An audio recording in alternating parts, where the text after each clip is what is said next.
I want to give a special shout out to all my patrons, my Bibliosprand, Bibliohowlers, and Bibliomancers. Thank you so much for supporting my hobby and passion even more. It means so much to me. Hi everyone. In today's conversation, we have Chris Wooding here in the channel, and thank you so much, Chris Wooding, for coming to my channel. Chris Wooding is the author behind so many books now. Malice series, Tales of the Ketty Jay, the Darkwater Legacy, which consists of the Ember Blade and also its sequel, the Shadow Casket, which has been released recently. So, just as a starter, Chris, can you tell us a bit about yourself and, well, your writing career so far? Um, well, first, hi, thanks for having me on the channel. The writing career, gosh, it's hard to place. I started when I was 19 professionally. I was at Wow. university when I got published, and I published originally some children's books. I wrote a book and I sent it to an agent, and the agent wrote back to me and said, "Write a book about being 18." So I wrote a book about being 18, and it got published. Thankfully, it's now out of print, but so I did some early children's books, and then once I found my feet, I started writing a children's fantasy series called Broken Sky, which was a kind of anime influenced fantasy series, which really took off, and that was when I really got into into Oh. writing. Eventually, the children's books I wrote had become long and complicated enough that they might as well have been adult books. So I started writing adult fantasy books. Mm-hmm. Long story short, I wrote a lot of stuff for I did some screenplays, and then I started working in video games. And Mm-hmm.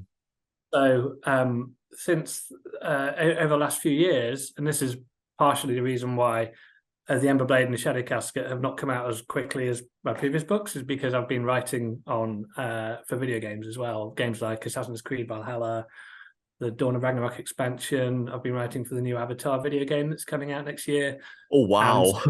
other ones I can't tell you about because they're still secret. Oh, that is impressive though. And I love playing video games. I love Assassin's Creed, and coincidentally, Assassin's Creed Valhalla is still the only one that I haven't played yet. Now you've got a reason. No, no, I will definitely play it, especially because I know you are involved in writing it. And I assume this is a completely different kind of writing compared to writing novel, right? Oh yeah, yeah, it's totally different. It's a whole different system. I mean, one of the joys of writing novels is that you are in complete control and you get to create your own Mm. world. Writing for a video game, because it's more like writing for a Hollywood movie when you're writing at that scale. In that Oh. there's a lot of people involved. There's a lot of there's a lot of creatives, and there's a certain amount of push and pull with a giant video game like that. You can't just do what you want. There's so many Oh. people.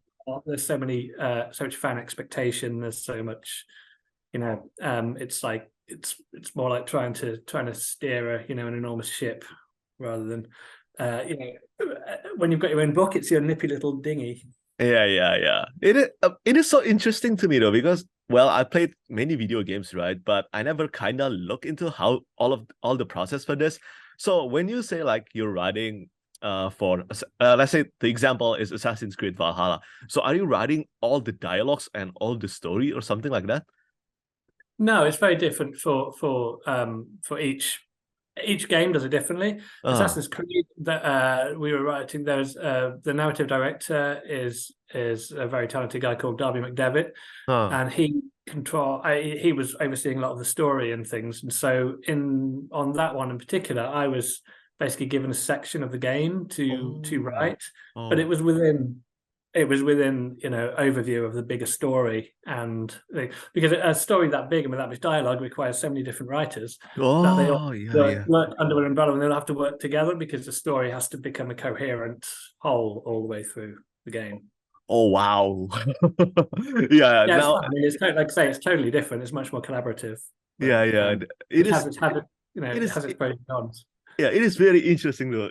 Interesting to me. And recently you just mentioned about the Broken Sky. It is anime inspired. So are you an anime fan as well? I was back then. I've kind of fallen out of it. Ah, I really couldn't speak to it for the last like 10, 15 years. But when I was in my 20s, I was absolutely obsessed with it. so no wonder some of the cover art of the Broken Sky felt so anime inspired. Yeah, it was very consciously. It was this kind of idea that I wrote it because one of the things I loved about anime back in the day was that there weren't any kind of Western cartoons that told an epic story in the same way that anime Ah. shows did. You know, they had their 22 episode story arcs. It was what a single continuous story, which I loved. I loved the epic sweep of it, and the fact that it didn't kind of adhere to Western storytelling norms that I was used to. So that was what was very fascinating about it for me. And so I wanted to Mm. write a fantasy story that was like that. I mean, to be fair, you know, I was a kid. It was quite slavishly copying some parts of it, but I had a lot of fun with it. Yeah, but I love your versatility. Because I read The Ember Blade in 2018. After I read that, I read your more popular series as well, Tales of the Ketty Jay. I love that one, and people always say that if you love Firefly TV show, you should give that one a try. I enjoyed watching Firefly, and I think your books is even better than Firefly, Tales of the Ketty Jay. But the Ember Blade and the Shadow Casket, compared to that, is a very different kind of book, different kind of series. So, do you have any preference in writing one over the other? No, I kind of I think when I write a style, I think I decide when I'm writing a book, it's almost like setting this set of sliders. You know, Mm. you're kind of like you can go, and some sliders negate others. It's like you can have speed of plot, and you're sort of like, well, if I'm going to do that, then I'm going to have less in-depth world building, blah blah blah, kind of thing. Mm. And so I work out for myself a kind of style that I want to do at the start of a series, and then write in that style. Ah. And so I mean, at the moment, I prefer doing the Ember Blade style because that's what I'm doing now. I mean, with the Ketty Jay books, by the time I got to the end of the fourth book, it was beginning to feel that I was getting tired of it. And so Ah, yeah, it yeah. was there instead of, I've always had a thing with long series that they get bloated in the middle and roll out of control and all that sort of thing. And I was determined that wasn't going to happen to mine. Hmm.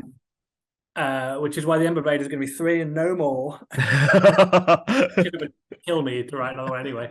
Um, but I like stories that are under control, and I just find it very. I've always been as a reader. I've never understood. The kind of thing where you read a book, it's like books 1 to 3 are really good, and then 4 to 4, 5, 6 they're pretty terrible. 7, 8, Ah, 9 yeah, yeah, you're gonna yeah. hate it. It's gonna be nerdy. You're gonna slog your whole way through it. But then book 10 is good again, and I just don't have the patience as a reader to do that. So I would have given it book 4. So when I'm trying to do my series, I try and make sure that they're good, at every point along the way, or at least tight at every point on the way, so they're not, wandering off into pointlessness. Yeah, yeah, I get it. I get it. That's how I feel about the Wheel of Time right now. Yeah, I'm reading 6 books. I enjoyed most of them, but right now I'm book 7. That a lot of people said that book 7 until book 10 kind of sucks. And yeah, it's kind of feeling like that right now for me. But it Yeah, it I've it heard gets that. I good think, again. Supposedly it yeah, gets yeah, good again. yeah. I didn't get that far into it. I didn't get past book 4, but it definitely the first book and first couple of books really evoked that feeling of the fantasy that you wanted back after you'd read Lord of the Rings and you couldn't find anything else like it. Mm-hmm. And the Ember Blade kind of felt like a mix of the classic and the modern. So, were there any, let's say, like a recent fantasy series that you read that inspired the Ember Blade to be written? No, well, only in kind of in the opposite way. I think the Oh, reason that what I wanted to do with the Ember Blade was that I think I got to a point where I looked on the bookshelves and I couldn't find many books that looked like they would make me feel like how I felt when I was a kid when I was reading fantasy. ah, Because as much as some of the 90s, 80s, 90s doorstopper kind of things some of them are somewhat problematic and dated in their way, but they had a sense of like there was this kind of sense of, I guess, sort of like nobility and otherworldliness of them. hmm. When and as much as I love grimdark, and there's some amazing proponents of the genre in that, and fantasy absolutely needed a reboot. Hmm. I got to a point where I looked on the shelves and all I saw was grimdark. Every main character was a morally conflicted evil assassin kind of thing, and hero, and there was just a little bit. It felt that it had lost, and books were set in grimy cities and sewers and things like that, and it was like it had lost to me some of the magic that and the things that I loved about the genre when I was reading as a kid, the escapism. Because I don't want to escape from a world which is full of, you know, where leaders are lying to you and people are nasty to each other over the internet. I don't want to escape from there into a sewer where I'm going to get stabbed in the face. Yeah. Oh, not every time anyway. So I think I wanted some of that kind of, like, you know, that bucolic charm, and so that Lord of the Rings gave us back in the day. And so to some extent that was the kind of the inspiration for the Ember Blade, was this a sense of that I wanted to write a book like that I would have wanted to read when I was a kid, because I couldn't find many of them anymore. That's not to say that the books existing aren't really good, by the way, before I get like dogpiled by everybody. But it's like, because it's a really, really great Modana. It just wasn't wasn't my wasn't what I was looking for at the time. Yeah. And I really love the characters that you put into the Ember Blade. I think I'm not the only one who will say that. The characters are really the best aspect of the Ember Blade and also the Shadow Casket, especially because I just recently finished the Shadow Casket, right? And I love Grub. I think Grub is one of the best characters that I've come across. And is there any real person that inspired this character in particular? Yeah. I mean, there was a guy that I knew when I was a teenager, and ironically, I tried to put him in a book before, but nobody believed him. Nobody believed he was real, because he was I mean, he was very like Grub, but nobody believed that people were like that. So I remember when I was younger, and the editor was like, "This character's totally unbelievable. You can't use him." I'm old enough that I don't have to listen to that stuff, so I put it in the book, and he does seem to be the most popular character. Oh my god. The fact that he's unbelievable is just so Grub, you know? Yeah. And did you struggle with writing any of the characters? I mean, they are so distinct, like Aaron, Kate, Vika, Herod. I mean, all of them. And I think one of my favorite aspects about reading the Ember Blade and the Shadow Casket is, like, let's say, the morally gray characteristic to these characters. But these series are not grimdark, at least not to my mind anyway. They are not a grimdark fantasy series, but I love feeling that sense of, will they do this? Will they back down from doing this? And doing, yeah, all of that dilemma works so well to the series. And I wonder whether you ever struggle with this one. Do you plan for all their actions, or did you just let the characters do their thing? No, they're generally planned. I mean, I don't plan out everything that's going to happen from the start of the book to the end, but I tend to plan out the main points, because for me it's like I have quite a method of effectively how, you know, if someone's going to have a moral turn, it's like I want to know what that is and I want to know where it's coming from, and so I take pains to set it up to make sure that if someone does do something that appears, you know, out of character, then it should be believable, and there should be a good reason why people do these twists. And I think that's what gives them the impact. So usually, I mean, if I haven't planned out a major character twist, by the time it happens, and I sort of go, "Gosh, it'd be great if I did that there," then I will either, you know, then if it's not believable at the time, I'll go back and rewrite parts of the book to make sure that it is, to make sure that it all makes sense. But yeah, no, I'm a big, like I really enjoy that with characters. So I don't have too much of a problem keeping them apart, because they're all quite distinct in my head. But when I start off a book, I always have an idea of, like, okay, this character, where do they start? Where do they end? What's going to happen to them in between? So I tend to map out character arcs. I mean, probably spend about a month before I start a book, not only doing the world in the background and everything, but just kind of going like, right, okay, here's where they are, here's what's going to happen, here's their big emotional troubles, here's what's going to be included, and so on and so on. I don't think it's characters, because that's the fun part. It's, I mean, for me, it's making it all fit together in a way that's still fast, you know, still works within a speedy framework. That's the exciting part to me. It's like it's working out that puzzle. And do you have any favorite characters, whether it's in the Ember Blade or the Shadow Casket? I know it's like choosing your favorite babies, but I need to know. No, you're right. It's like choosing your favorite babies. Also, we don't know who's going to live and who's going to die. Yeah, yeah.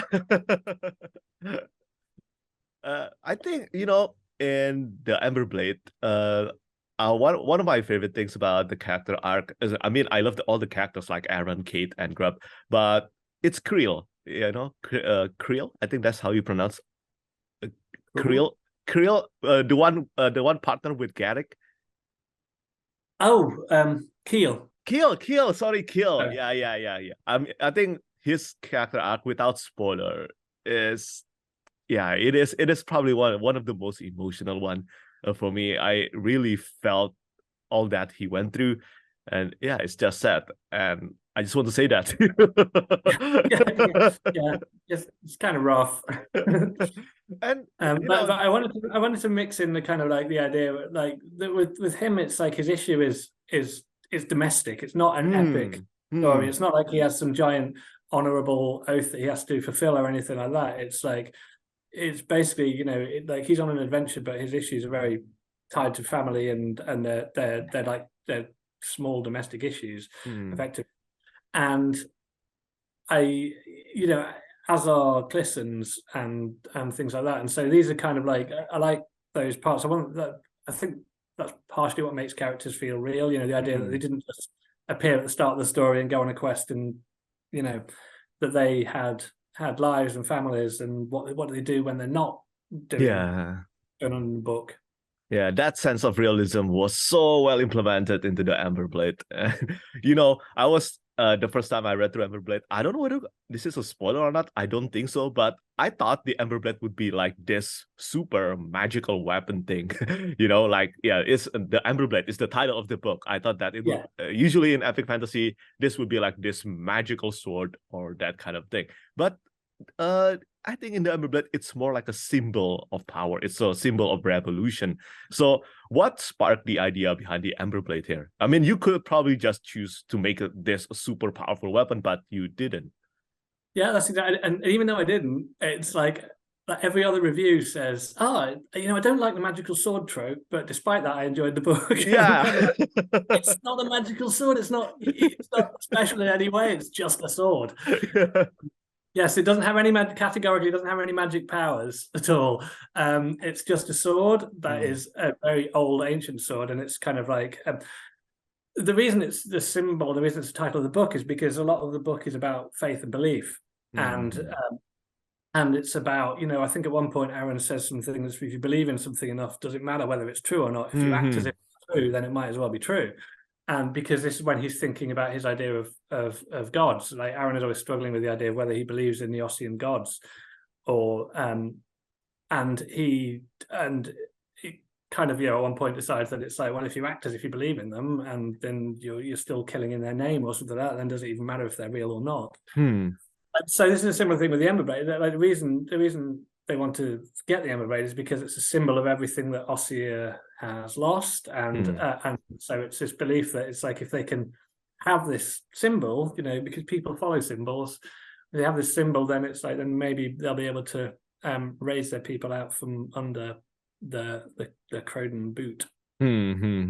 Yeah, totally. I love that. I really love that, and that is the heist aspect to the Ember Blade. The first time I read through the Ember Blade, I did not expect that happening. All the heist aspect of the last 300 or 200 pages of it.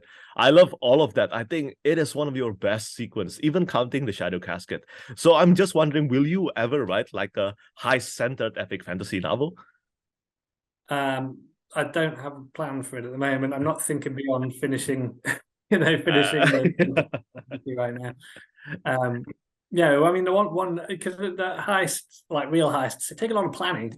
Yeah. I mean, the kind of thing is, it's quite fertile ground for when you have a heist. It's like I tried to construct it in such a way that everybody's character arcs paid off during the heist. So everything was like the things they learned, everything was useful in its moment, and people either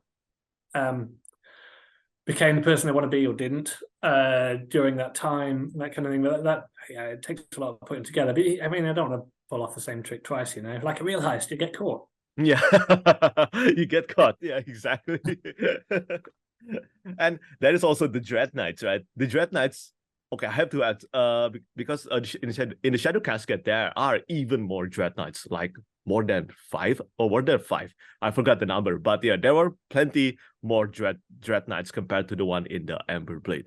So, how did you came up with these Dreadnoughts? I mean, the first time I encountered them in the Ember Blade, I was already so, well, let's just say terrified, because these characters, all of them were so scared of the Dreadnoughts, and you clearly made them so scary in the context of the series. So I'm just wondering, how did you came up with these Dreadnoughts? All of them are so different from each other as well. I've always loved that idea of kind of doing characters that have special powers, as it were. It's like, and then because I didn't get to, there's very little magic in the Ember Blade. Yeah. What there is quite subtle. And so I wasn't going to have main characters that could be like, right, okay, here's the guy who can fly, here's the guy who can shoot ice out of his fingers or whatever. And so it's like, I wanted to, with the Dreadnoughts, have a kind of thing where there's, to some extent, because they're supposed to be these almost faceless forces chasing them, that they would be differentiated by their ability, by what they do. And without spoilers, in the Shadow Casket, it goes much more into where they come from and what they actually are, which is far, far worse. Yeah.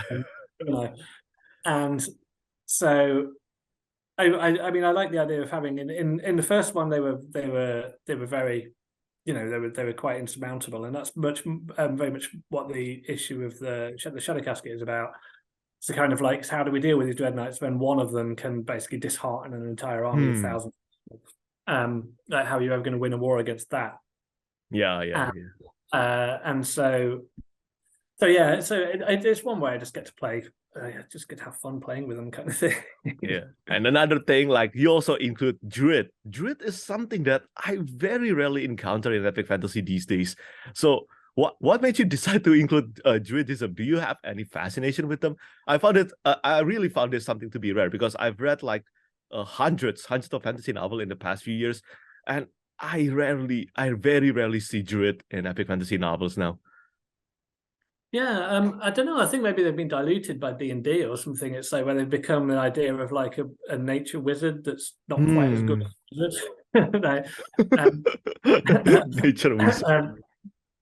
It's kind of, I don't know, maybe they're not. I like them because what I wanted to do was do a kind of like idea of, if there was magic, I wanted it to be more folkloric kind of magic, more like have more of the sense of the unknown. It's not literally, because the people enjoy magic systems in fantasy books. I tend not to like them explained. I prefer magic to be somewhat mysterious. There still have to be rules for it to follow. It can't be invincible or have no limits. But so like the magic of the Druids is very limited. But it's more of that. It's more of a mix of folklore, almost as if they are, they're kind of these folkloric entities who used to be things like herb witches and healers and things like that, but have actually, of late, suddenly the stuff they've started doing has actually started working. and so they kind of tread this ground between whether they work just by making people believe in them, or whether they work because they genuinely have power. And there's always a kind of uncertainty through that. Sometimes some of the things that Vika does, you're never really quite sure whether she actually did them, or whether it was, a result of everybody thinking that she did them. Yeah, it's like Merlin from indeed. And that's a good example of that kind of thing, where that was how magic used to be before it became more thought of as real and literal. Yeah. And so with the release of the Shadow Casket, it's like almost 5 years since the Ember Blade. As you mentioned, it has been quite a difficult journey getting to this. So would you say that all of this is mostly because of your busy schedule, or did you actually struggle writing through the Shadow Casket? No, it's because of the busy schedule. Because I had time. I mean, the thing is, each of these would take me about 2 years full time. And so because just because of their length. I didn't mean them to be this length. I meant them to be half this length, but but it kind of exponentially increases the complexity when there's. I mean, the Ember Blade has sort of 10 point of view characters. It's got like, and making them all marry up and everything like that is like a logistical nightmare. So, but that was also the part I love, the part I really enjoy. So mostly it's just time. Because it's difficult to devote myself entirely to doing them all the time now. So the third one is again being written around other commitments. But so similarly, it won't be fast, but it will be there eventually. Yeah. I will definitely be patient waiting for it. I love this series, and seriously, I cannot thank you enough for running it. Picking up the Ember Blade in 2019, it was such a great surprise for me. Yeah, such a great surprise. And do you? Oh, well, no, thank you for reading it, and you were one of its earliest champions as well. So, yeah, I remember. I remember that. I think I was one of the first reviewer for it. I remember one of my co-blogger told me that you have to read this book, and she was one of the first. I think she was the first reviewer for the Ember Blade, and yeah, I'm really glad that I pick it up.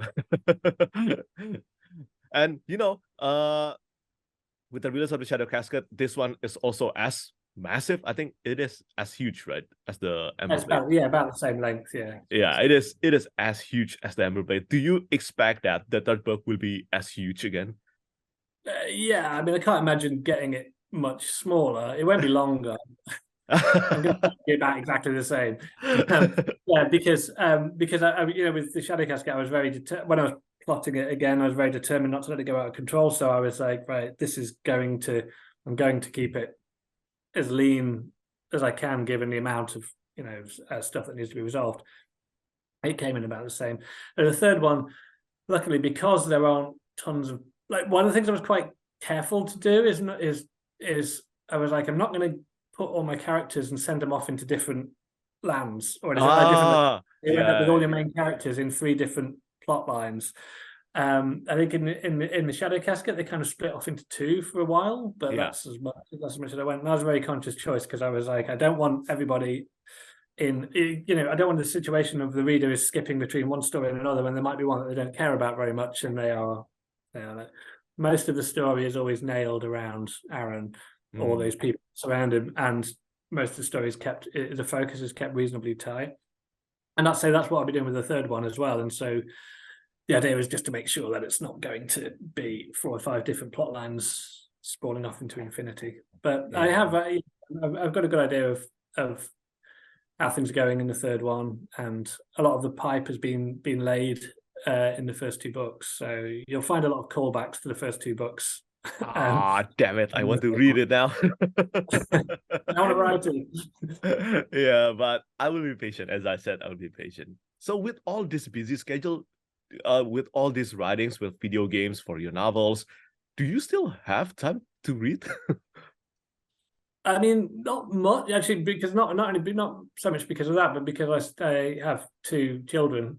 That's why I don't have time to read. That and my giant board game obsession, which is behind me. So a lot of my free time is taken up with that. I play as many video games as I can to kind of like try and keep in front of that as well. So I do get to read. Nowadays, I tend to read. I've gone into reading shorter novels, so I read a lot of thrillers now. And I've always loved non-fiction history, that kind of thing.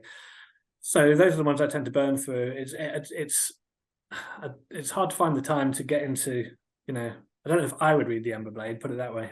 Yeah. Pick that up at my moment in life, and I'm just like, am I really going to be able to get into this now? Well, as soon as I started reading it, I'd be swept away into another world, and and my children would be starving behind me. Oh my god.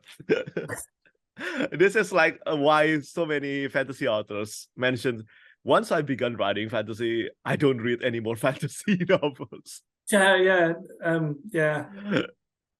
definitely. I mean, I think that's the case. And there's also as soon as you because I haven't read it for a little while, it's actually hard to get find the thing to get back into it, because now there's lots of recommendations, and I'm aware of the names of a lot of writers who seem, and you think, oh well, that sounds really good, but there's so many of them that because you haven't been keeping up with it, yeah, you sort of like, what should I try? and books are keep published every day, right? So many books now. It's crazy. Yeah. And also because there's many self-published books that the ones that get popular and get notorious become as visible as published ones, if not more so. So it's that kind of thing where, and obviously there is that thing as well. There's some really quality books in the self-publishing world. So you never know where Yeah, but I do next wish one's you coming from. I do wish you all the best of luck in writing, whether for video games or maybe for your novels. Both of them, I really wish you the best of luck. As I said, I really love this series and also Tales of the Ketty Jay. So yeah, although you probably don't read big fantasy novels now, I do, and many other readers still. Yeah. So I think this pretty much covers this conversation. I just have one more question, and then we will finish this conversation. What do you hope readers will get out of your books for the Ember Blade and the Shadow Casket? I hope they will get the feeling that I got when I was a kid, when I was reading things like Tad Williams and Robin Hobb and Tolkien. The feeling of getting a giant book and then going sort of sitting in a cupboard and closing the door and just sitting there and doing nothing but reading it for ages while the rest of your family is outside doing something else. Kind of thing. The hideaway, losing yourself in the fantasy world. That's what I want for my readers. Yeah, I think you will definitely achieve that. I know that it has done the same thing for me when I'm reading Ember Blade and also the Shadow Casket. So yeah. Oh yeah, one more thing. When I know that you don't have any approximate date for this, but when can we expect the third book for the series? Probably just yeah. I mean, it's depending on. I've got a lot of other kind of like bits of work coming in, video games and stuff like that. That's the kind of thing. It's like I work in lots of different fields. Yeah. And sometimes I swamp from one, and sometimes I swamp from the other. So I am making progress on it. I do know what's going to happen, and it will get written, but I can't give a time frame at this point. Yeah, I totally understand that. But whenever it's ready, know that I will be reading and reviewing as soon as possible. Yeah. Awesome, thank you. Yeah, so I think that's pretty much at the end of today's conversation. I just want to say thank you so much once again to Chris Wooding for coming to this channel, and also thank you so much to Golangs for arranging this conversation. And if you haven't read The Ember Blade and The Shadow Casket, I highly recommend you to pick it up. Both books are out now, and they're amazing. Once again, thank you so much, Chris Wooding, for coming to this channel. Bye-bye. Bye-bye.